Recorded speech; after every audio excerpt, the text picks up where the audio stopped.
Hi friends, welcome back. तो friends, अभी का वीडियो है can India annex Pakistan occupied Kashmir, history and geography of Kashmir. चलो देखते हैं वीडियो। टाइटल तो बड़ा मजेदार है, तो चलो वीडियो शुरू करते हैं। पर वीडियो शुरू करने से पहले अगर आप चैनल पर नए हो और आपने अभी तक सब्सक्राइब नहीं किया तो जल्दी से पहले सब्सक्राइब के बटन और बेल आइकन को क्लिक कर लो ताकि आपको हमारे सारे न्यू वीडियोस के नोटिफिकेशन मिल जाएं जैसे हम अपलोड करें। अगर आपको वीडियो पसंद आता है please like and share. And मैं दूसरा चैनल, ट्विटर, इंस्टाग्राम अकाउंट सबके डिटेल्स है डिस्क्रिप्शन बॉक्स में, उनको भी सब्सक्राइब और फॉलो कर लेना। चलिए शुरू करते हैं। दोस्तों, आज हम बात करेंगे इंडिया के सबसे important geopolitical issue Pakistan occupied Kashmir के बारे में। कश्मीर हमेशा से ही इंडिया पाकिस्तान रिलेशन का एक अहम पहलू रहा है, खास करके तब जब गवर्नमेंट ने 5 अगस्त 2019 को प्रेसिडेंशियल ऑर्डर द्वारा आर्टिकल 370 को रिवोक किया।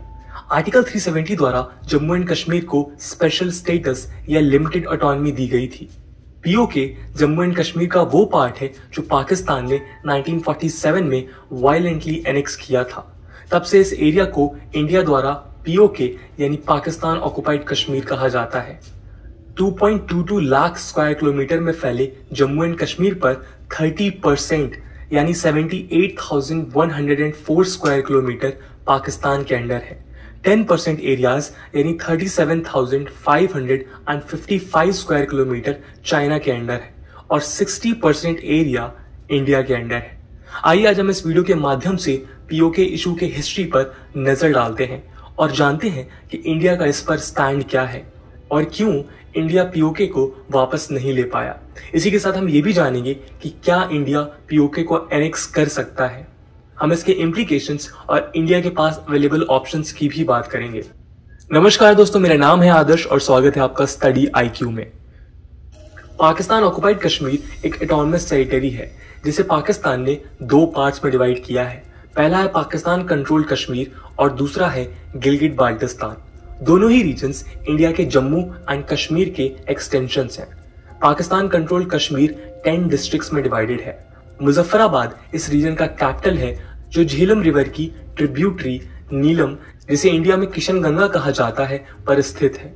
वहीं गिलगिट बाल्टिस्तान लगभग 65,000 स्क्वायर किलोमीटर में फैला है और पाकिस्तान कंट्रोल्ड कश्मीर से 5 टाइम्स बड़ा है।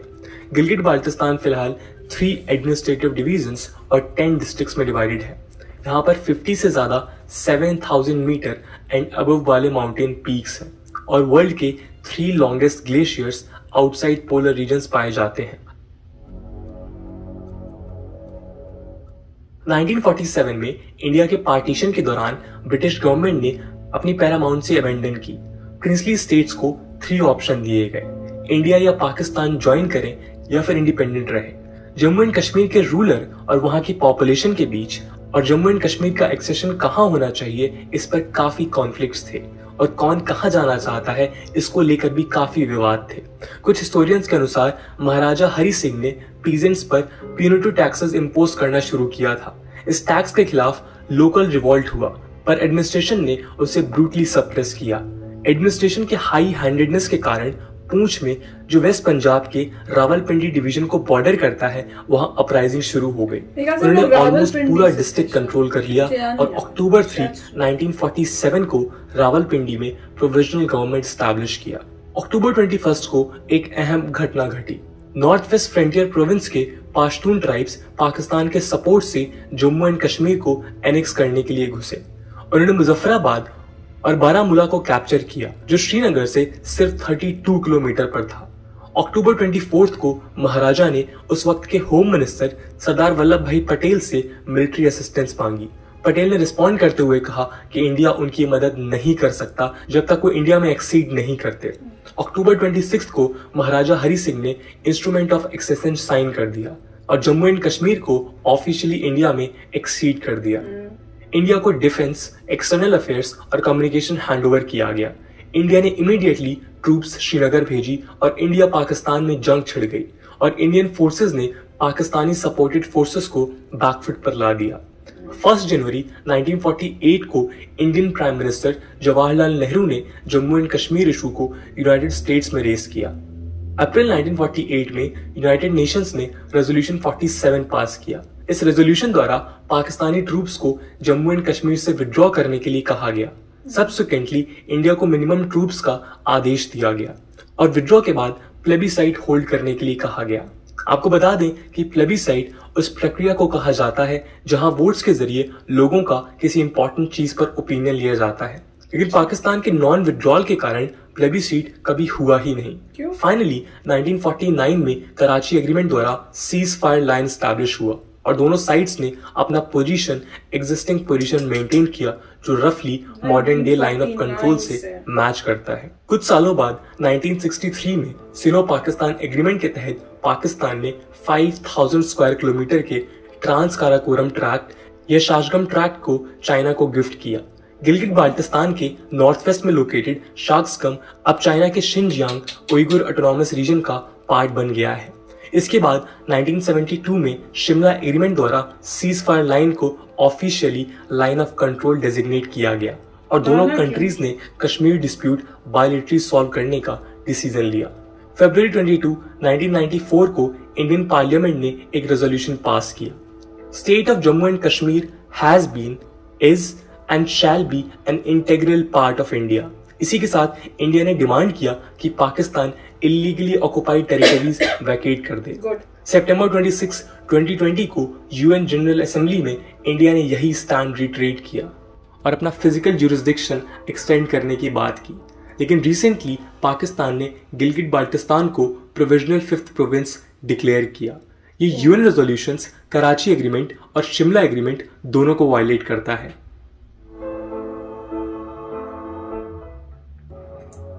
इसके कई रीजंस हैं। स्ट्रैटेजिकली पीओके कई कंट्री से बॉर्डर शेयर करता है, जैसे वेस्ट में पाकिस्तान, नॉर्थ वेस्ट में वखान कॉरिडोर अफगानिस्तान और नॉर्थ में शिनजियांग चाइना, और साथ ही साथ ईस्ट में इंडिया के साथ जम्मू एंड कश्मीर में। Geographically PoK fresh water resources और नेचुरल रिसोर्सेज से अबंडेंट है। हाइड्रो इलेक्ट्रिक पोटेंशियल के साथ मीरपुर और मुजफ्फराबाद में गोल्ड, कोल, चौक, ग्रेफाइट, बॉक्साइट अवेलेबल है। जियोपॉलिटिकल इंपॉर्टेंस की बात करें तो चाइना ने $50 बिलियन इन्वेस्ट करके China Pakistan economic corridor establish किया है, जो पीओके से पास होता है और ये इंडिया के सोवरेनिटी पर मेजर थ्रेट है। इसी के साथ गिलगिट वाया अफगानिस्तान इंडिया के लिए गेटवे टू सेंट्रल एशिया और इंटरनेशनल नॉर्थ साउथ कॉरिडोर का इंपॉर्टेंट लिंक बन सकता है। इंडिया के कंसंट्रेटेड एफर्ट्स के बावजूद हम पीओके को कैप्चर नहीं कर पाए हैं। इसके कई रीजंस हैं। पीओके के माउंटेनियस टेरेन के कारण उसे एक्सेस करना डिफिकल्ट है। वहीं पाकिस्तानी टेरिटरीज लेस एलिवेशन पर होने के कारण इसे इजीली एक्सेस कर सकते हैं। इंडिया की प्राचीन काल से नो फर्स्ट अटैक पॉलिसी रही है और हर एक सरकार उस पर कायम रही है। बट हाँ, अगर पाकिस्तान कोई वॉर फ्रंट खोलता है तो फिर एक अच्छा मौका बन सकता है इंडिया के लिए पीओके वापस लेने का। पीओके में कई जिहादिस्ट और extremist factions anti India sentiments और प्रो पाकिस्तान सेंटिमेंट्स रखते हैं। इसके अलावा यहाँ की एथनिकली नॉन कश्मीरी पॉपुलेशन अपने आप को कश्मीर से रिलेट नहीं कर पाती। इस कारण इंडिया के लिए इतने सालों बाद इनका सपोर्ट स्टैब्लिश करना भी टफ हो सकता है। अगला रीजन है चाइना का one belt and one road initiative और सीपीईसी इनिशिएटिव। अगर इंडिया पीओके में इंट्रूड करता है तो हमें चाइनीज एग्रेशन का सामना भी करना पड़ सकता है। फाइनली पाकिस्तान, इंडिया और चाइना तीनों न्यूक्लियर पावर्ड कंट्रीज हैं। Nuclear threat initiative NPI security index report के अनुसार पाकिस्तान के पास लगभग 280 kgs का weapon grade plutonium stock pile है। न्यूक्लियर रिटेलिएशन और पॉसिबल वॉर दुनिया भर के लिए एक हेडेक हो सकता है और इस पूरे रीजन के पीस को हिंडर कर सकता है। इसलिए भी पीओके को मिलिटरीली कैप्चर करना एक मेजर चैलेंज रहा है। न्यूक्लियर वेपन्स के इमरजेंस ने दुनिया भर के देशों को किसी भी तरह के वॉर में एंगेज होने से सेटर किया है। फॉर एग्जाम्पल, चाइना ताइवान को अपनी टेरिटरी मानता है, लेकिन यूएसए के ताइवान को सपोर्ट की वजह से उसने आज तक इसे मिलिटरीली कैप्चर करने के प्लान को बैक बर्नर में रखा है। इंडिया को अपना स्टैंड मजबूत करने के लिए कई इंपॉर्टेंट स्टेप्स लेने होंगे। पहला ऑप्शन है कि इंडिया एक PoK administration in exile setup कर सकती है, जिसमें पीओके रेफ्यूजीज पार्टिसिपेट करेंगे। इस स्टेप से पीओके रेफ्यूजीज को एक प्लेटफॉर्म मिलेगा अपना ग्रीवियंस वॉइस करने के लिए और वो एडमिनिस्ट्रेशन का पार्ट भी बन सकते हैं। पीओके की पॉपुलेशन ने कई बार पाकिस्तान के रिप्रेशन के बारे में आवाज उठाई है। इंडिया इस पॉपुलेशन का सपोर्ट पीओके के रेफ्यूजीज के थ्रू गेन कर सकता है और पाकिस्तान को ग्लोबल लेवल में एलिनेट कर सकता है, जो पीओके पर अपने स्टैंड को मजबूत करने में मददगार हो सकता है। इसके अलावा जम्मू एंड कश्मीर के लेजिस्लेटिव असेंबली में 24 सीट्स पीओके के लिए रिजर्व्ड है, जो फिलहाल वैकेंट है। Jammu and Kashmir reorganisation act 2019 के तहत जब तक पाकिस्तान इसको वैकेट नहीं करता और पीओके में इलेक्टेड रिप्रेजेंटेटिव्स अपॉइंट नहीं होते, तब तक ये सीट्स वैकेंट रहेंगी। इस एक्ट को अमेंड करके सीट्स भरी जा सकती हैं और पीओके का डेमोक्रेटिक पार्टिसिपेशन हो सकता है। वहीं गिलगित बाल्टिस्तान के लोग भी काफी निगलेक्टेड फील करते हैं। उन्हें अब तक पाकिस्तान में फुली इंटीग्रेट नहीं किया गया है और वो काफी डिस्क्रिमिनेशंस भी फेस करते हैं। इसी के साथ बढ़ते चाइनीज प्रेजेंस के कारण लोकल फियर करते हैं कि उनकी टेरिटरी चाइना को सौंप दी जाएगी। इस कारण इंडिया एडवांटेजियस पोजीशन में होगी अगर गिलगित बाल्टिस्तान रिप्रेजेंटेटिव और प्रो इंडिया एक्टिविस्ट को इंडिया में रहने का इन्विटेशन दिया जाए। मोस्ट इंपॉर्टेंटली, इंडिया को चाइना के साथ ओपन डायलॉग इनिशिएट करना चाहिए। इस स्टेप के द्वारा हम गिलगित में सीपीईसी इन्वेस्टमेंट्स को एड्रेस कर सकते हैं। हालांकि ये कितना प्रॉफिटेबल होगा वो काफी डिबेटेबल है, क्योंकि पाकिस्तान ने हमेशा से एंटी इंडिया इंसर्जेंट्स को सपोर्ट किया है। इसके अलावा अफगानिस्तान तालिबानी इंसर्जेंसी के कारण पॉलिटिकली अनस्टेबल है। यूएसए के विड्रॉल के बाद अगर अफगानिस्तान में एक प्रो इंडिया गवर्नमेंट पावर में आती है तो इंडिया को काफी बेनिफिट्स हो सकते हैं। अगर इंडिया अफगानिस्तान को मिलिट्री सपोर्ट एक्सटेंड करता है तो पीओके को कैप्चर करने में भी आसानी होगी। फाइनली, ग्लोबल सपोर्ट इंडिया के सभी मूव्स के लिए इंपॉर्टेंट है। अगर हम अफगानिस्तान में यूएसए की मदद करें तो यूएसए अफगानिस्तान से क्विकली विड्रॉ कर सकता है और उन्हें इंडिया के रूप में एक रीजनल पावर मिल जाएगा। बदले में यूएसए इंडिया को पीओके पर ग्लोबल सपोर्ट दिलाने में हेल्प कर सकता है। चाइना पाक नेक्सस के अगेंस्ट इंडिया ऑलरेडी यूएसए के साथ क्वाड में एंगेज कर रहा है। क्वाड के साथ इंप्रूविंग रिलेशंस को भी इंडिया ग्लोबल लेवल पर लेवरेज कर सकता है। 78,000 स्क्वायर किलोमीटर के इस पार्ट को इंडिया अगर मेयरली एक्वायर करता है तो ये गारंटी नहीं है कि लास्टिंग पीस इंश्योर होगा। इंडिया ऑलमोस्ट 35% बजट डिफेंस पर स्पेंड करता है, जिसका majority share Jammu and Kashmir में जाता है। ये डिफेंस बजट कश्मीर इंसर्जेंट्स और पाक सपोर्टेड टेररिस्ट को काउंटर करने के लिए होता है। अगर हम पीओके को मिलिटरीली एक्वायर करेंगे तो इसका इकोनॉमिक कॉस्ट बढ़ सकता है, क्योंकि इंसर्जेंसी एक मेजर प्रॉब्लम है जिसको एड्रेस करना जरूरी है। इस मिलिट्री एक्विजिशन से नेशनल रिसोर्सेज डाइवर्ट हो सकते हैं, जिसका direct impact rest of India के डेवलपमेंटल एक्टिविटीज पर पड़ेगा। फाइनली, आर्टिकल 370 के रिवोकेशन के बाद ये बेटर होगा कि इंडिया पहले जम्मू एंड कश्मीर को स्टेबलाइज और डेवलप करे। यहाँ का डेवलपमेंट और पीपल सपोर्ट इंडिया को पीओके को वापस कंट्रोल करने में काफी मददगार साबित होगा और फ्यूचर पीस इंश्योर करने में भी हेल्पफुल हो सकता है। इन टोटलिटी, सभी रीजनल पार्टीज और स्टेक होल्डर्स को एक्टिवली डिसीजन मेकिंग में इन्वॉल्व करके भी हम पीओके पर एक यूनाइटेड नेशनल स्टैंड ले सकते हैं। तो फ्रेंड्स, ड्रीम तो यही है कि किसी टाइम हमारी जिंदगी में जब तक हम जिंदा हैं पीओके वापस आ जाए, पर जिस तरह से दिखता है ना और सुनते हैं तो ऐसे लगता है बहुत मुश्किल है।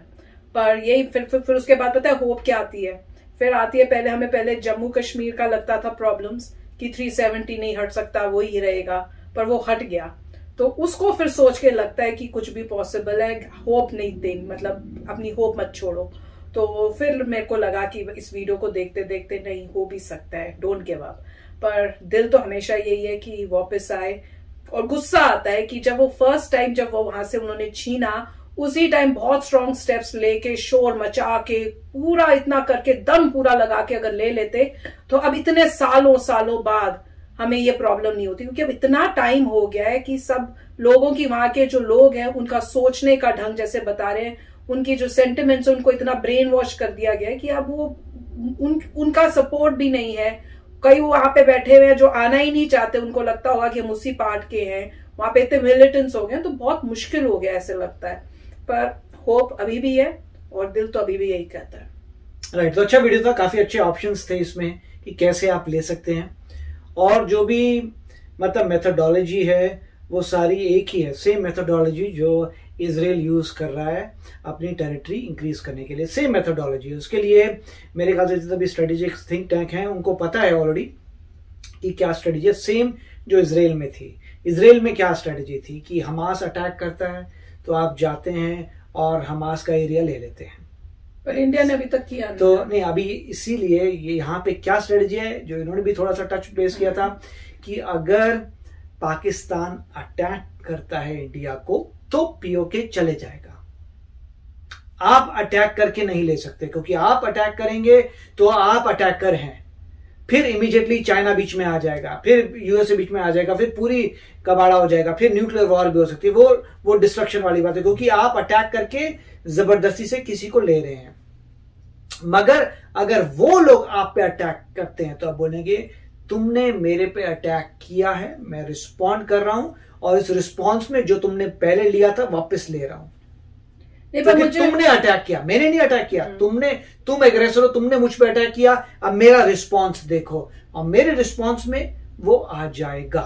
और एक यही है, क्योंकि उस वक्त कोई उनके साथ नहीं होगा, चाइना कुछ कर नहीं पाएगा, क्योंकि आपने अटैक किया था पहले, हमने तो नहीं किया था, आपने हमें अटैक किया, तो हम रिस्पॉन्स दे रहे हैं, हम रिस्पॉन्ड कर रहे हैं, तो आपको नहीं करना चाहिए। इसमें सिर्फ ये था कि जब पहला ऐसे हुआ था, जब वहां से अटैक हुआ था, मान लीजिए कारगिल में जो अटैक हुआ था, कारगिल में जब अटैक हुआ था तो उस वक्त इंडिया को बहुत आगे जाना चाहिए था, एरिया लेना चाहिए था, एंड ऑफ स्टोरी। ये नहीं होना चाहिए था कि वापस अब अपनी जगह पे आ जाओ, मतलब तुमने अटैक किया, मैंने तुम्हें हराया और मैं वापस वहीं आ गया जहां पहले थे, इतने लोग मेरे मर गए, क्या बहुत गलत, राइट, इतना कबाड़ा हो गया हमारी इकोनॉमी का। वो नहीं, वो ऐसा होना चाहिए, अगर तुमने अटैक किया तो हमारा पूरा, मगर क्या आप उसके लिए रेडी हैं? क्वेश्चन ये है कि अगर जब उन्होंने अटैक किया था क्या आप रेडी थे? अब मेरे ख्याल से इंडिया ज्यादा पोजीशनड है, और अगर वहां से अटैक आता है तो यहां से अटैक होना चाहिए और अपने एरिया को छोड़ा लेना चाहिए, क्योंकि आपने पहले अटैक किया था। देखो, मुझे ये भी समझ नहीं आता, जब ये पीओके एरिया जो है ये ना उनका है ना हमारा है, वो डिस्प्यूटेड है, तो पाकिस्तान ने उसका पैच ऑफ लैंड चाइना को गिफ्ट पे कैसे दे दिया? तब क्यों नहीं शोर मचा, और तब क्यों नहीं हमने उसको बोला कि ये नहीं ठीक है, हमें ये पार्ट वापस दो, या कुछ उस टाइप से करके वो पार्ट अपने ग्रैब नहीं, तो वही है, तो इसीलिए तो तब क्यों चुप रहे? वो कर ही जा रहे हैं, हम नहीं कर पा रहे। इसीलिए कहते हैं कि यूनाइटेड नेशंस से कुछ होता नहीं है। आप उस पॉइंट को क्या करेंगे? यूनाइटेड नेशंस में जाएंगे, 4-5 मीटिंग होगी, वो सब होगा, हल्ला गुल्ला मचेगा, ये होगा, नेट रिजल्ट कुछ नहीं, राइट। नॉर्मली यही है। जब रशिया ने चेचेनिया को लिया था और चीजों लिया था, क्या हुआ था? होल गुल्ला हुआ था, अल्टीमेटली कुछ नहीं। तो पॉइंट वही है। तो मगर आप पहले अटैक नहीं कर सकते, क्योंकि आप पहले अटैक कर रहे हैं तो आपने एग्रेसिंग आपने की है, फिर उसके रिस्पॉन्स में चाइना भी रिस्पॉन्स कर सकता है। इसीलिए जो है, अगर चाइना अटैक करता है ताइवान पे, तो चाइना ने अटैक किया Taiwan, USA immediately jump up आएगा बचाने के लिए कि तुमने अटैक किया था पहले, तुम किसी और की लैंड ले रहे हो उसकी विल के अगेंस्ट, क्योंकि तुमने अटैक किया, पूरा वर्ल्ड चाइना के अगेंस्ट होगा कि ऐसे तुम किसी पर अटैक करके नहीं ले सकते। ये सिर्फ जो काम चला था वो रशिया से चला था, क्योंकि रशिया से कौन टक्कर लेगा? रशिया ने जब और चीजों को ग्रैब किया था तो रशिया के अगेंस्ट कौन जाएगा? यूएस और रशिया ऑलमोस्ट इक्वल थे उस समय पर, तो क्या कर लो, इक्वल के बंदे से क्या लड़ोगे तुम? और छोटे मोटे देश क्या करेंगे? उन छोटे मोटे जितने भी देश हैं उनको तो रशिया अपना वेपन्स देता है, राइट। जिसको आप जिस बंदे से वेपन लेते हो उसके अगेंस्ट कैसे आप लड़ोगे? इसीलिए रशिया ने ऑपरेशन किया था, क्योंकि वो सुपर पावर था। हाँ, एक तरीका है कि तुम सुपर पावर बन जाओ, इतने सुपर पावर बनो कि तुम चाइना से भी बहुत बड़े सुपर पावर हो, क्योंकि अगर तुम्हारे इक्वल है तो तुम कुछ नहीं कर पाओगे। वही था, रशिया और यूएस जब इक्वल थे तो क्या कर पाया? यूएसए कुछ नहीं कर पाया जब रशिया ने लिया। तो आपको स्ट्रांग होना पड़ेगा। अगर आप नंबर 1 हो तो आपकी बात बन सकती है, अदरवाइज दूसरा बंदा अटैक करता है तो आप रिस्पॉन्ड करके ज्यादा एरिया वापस ले सकते हो। मैं तो यही थॉट है। आई जस्ट होप कि इस बार ही जब ऐसा हो तो इंडिया का यही स्टैंड हो। तो चलो फ्रेंड्स, चलते हैं, मिलेंगे नेक्स्ट वीडियो में बहुत ही जल्द। Till then, take care and bye bye. तो अगर आप मेरे इस चैनल पे नए हो तो जल्दी से सब्सक्राइब के बटन को हिट करो और बेल आइकन को क्लिक करो, ताकि आपको मेरा जब नया वीडियो मैं लगाऊं आपको उसके बारे में जल्दी से पता चल जाए।